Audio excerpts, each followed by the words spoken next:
We have the latest on the investigation into the assassination attempt on former President Donald Trump, what we know about the suspect and the victims, what the former president is saying as the Republican National Convention gets underway, and the message President Biden told the nation.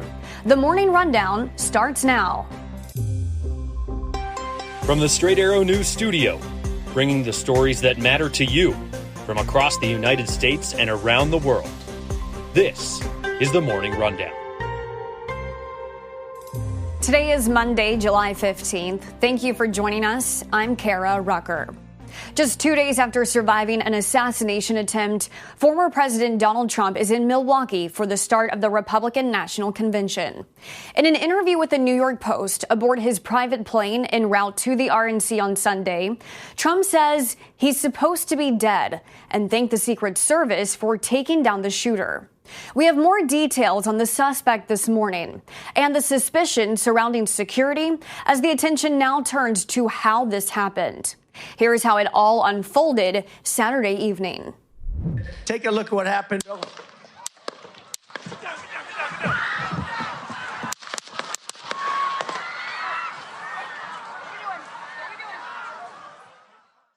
Minutes into Trump's speech at a campaign rally in Butler, Pennsylvania on Saturday, the sound of gunshots. Trump raising his hand to his right ear before lowering to the ground, Secret Service agents rushing in, whisking him off the stage. Trump, with blood on his face, raising a fist to the crowd. Trump posted to Truth Social that he had heard a whizzing sound and immediately felt the bullet ripping through his skin. The FBI is investigating the assassination attempt as an act of domestic terrorism. Trump survived the attack, but the gunshots killed one victim and injured two others. 50-year-old Corey Comparator, a former fire chief and father of two, died from his injuries. Secret Service agents shot and killed the shooter, identified by authorities as 20-year-old Thomas Matthew Crooks of Bethel Park, Pennsylvania, about 50 miles from where the rally took place. A motive has not yet been determined. The FBI at this time believes Crooks acted alone, but is continuing to investigate if there were any co-conspirators connected with the attack.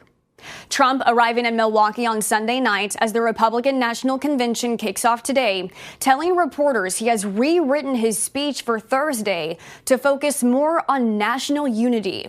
Trump said on social media Sunday, "In this moment, it is more important than ever that we stand united and show our true character as Americans, remaining strong and determined and not allowing evil to win." President Biden delivered a similar message in a primetime speech from the White House Sunday night, saying it's time to lower the temperature in the country's politics. There's no place in America for this kind of violence, or for any violence ever. Period. No exceptions. We can't allow this violence to be normalized. Biden and Trump spoke on the phone Saturday night, the president saying he's grateful Trump is doing well. Trump described the phone call as very nice. As the FBI continues its investigation into the assassination attempts against the former president, more details about the shooter are being uncovered, yet the motive remains unclear. The gunman, identified by the FBI as Thomas Matthew Crooks of Bethel Park, Pennsylvania, was a member of a local gun club and worked as a dietary aide at a nursing facility. He graduated from a high school in 2022. Classmates described him as a loner and someone who was bullied. Crooks was registered as a Republican voter, though it is being reported he did donate $15 to a Democratic-aligned political action committee on President Biden's inauguration day in 2021. According to investigators, Crooks fired 8 shots from a rooftop about 130 yards away before being taken out by the Secret Service. The FBI is looking into whether he used his father's gun. Law enforcement sources telling news outlets the gun was an AR-15 style rifle that was purchased legally. Authorities say suspicious devices were found in Crooks' car and at his home. The FBI says his family is cooperating with their investigation.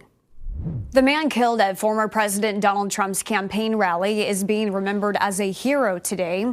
Corey Comparator, a 50-year-old former fire chief, was a husband and father of two. Comparator's wife says he dove on top of his family to protect them from the gunshots.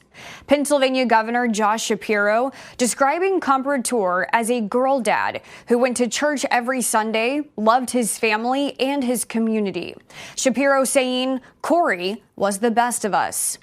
Pennsylvania State Police also identified two other victims injured by the gunfire as 57-year-old David Dutch and 74-year-old James Copenhaver. Police say they are both in stable condition. The Secret Service is now under scrutiny following the assassination attempt. While the former president is praising agents for their quick action, questions are being raised. The biggest, how the shooter was able to get on top of a roof less than 500 feet from the former president. Reports say witnesses spotted the suspect carrying a rifle outside the security area of the rally and alerted local law enforcement. An officer reportedly approached the shooter on the roof. The suspect pointed a gun at the officer, who retreated. Moments later, the suspect fired at the former president. NBC News reports the rooftop where the shots were fired from was identified as a potential vulnerability, but it fell outside the Secret Service's security perimeter. The agency designated that building to be under the jurisdiction of local law enforcement, which the agency's spokesman said is not uncommon. President Biden has directed an independent review of the security measures taken before and after the assassination attempt and has called for a review of security measures being taken at this week's Republican National Convention. Leaders from all parts of the world are sending their best wishes to the former president after the close call on his life.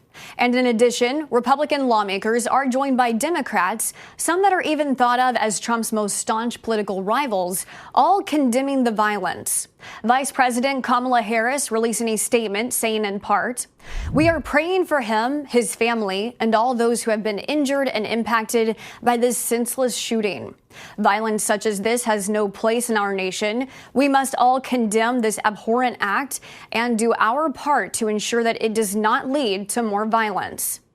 Former Democratic House Speaker Nancy Pelosi taking to X saying, "As one whose family has been the victim of political violence, I know firsthand that political violence of any kind has no place in our society," referring to the 2022 attack on her husband. Democratic Senate Majority Leader Chuck Schumer also condemning the act, saying in a statement he was horrified by the shooting and said political violence has no place in our country. Pennsylvania's Democratic governor echoing that sentiment in a post on X, saying violence targeted at any political party or political leader is absolutely unacceptable. It has no place in Pennsylvania or the United States. Former Presidents Barack Obama and George W. Bush, as well as Trump's former Vice President Mike Pence, also made statements wishing Trump well and denouncing the violence. Finally, this morning, in the wake of the assassination attempt on former President Trump, the Republican National Convention will kick off today in Milwaukee, where Trump will officially accept the party's nomination. Organizers releasing the list of speakers over the weekend. The list includes Florida Governor Ron DeSantis and former UN Ambassador Nikki Haley, two of Trump's former rivals for the nomination.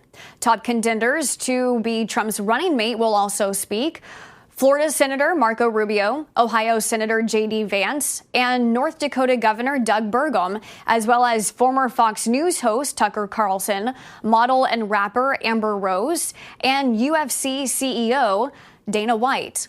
The schedule also includes former White House trade advisor Peter Navarro, who is currently in jail on contempt of Congress charges. Navarro is set to be released from a Miami prison on Wednesday. A notable name not set to speak at the convention is former First Lady Melania Trump, who has spoken at the previous two conventions. She will be in attendance. Other Trump family members, including Trump's oldest sons, Donald Trump Jr. and Eric Trump, are also slated to speak. These are your top stories for this Monday. We'll see you back here tomorrow. Until then, I'm Kara Rucker. Have a great day.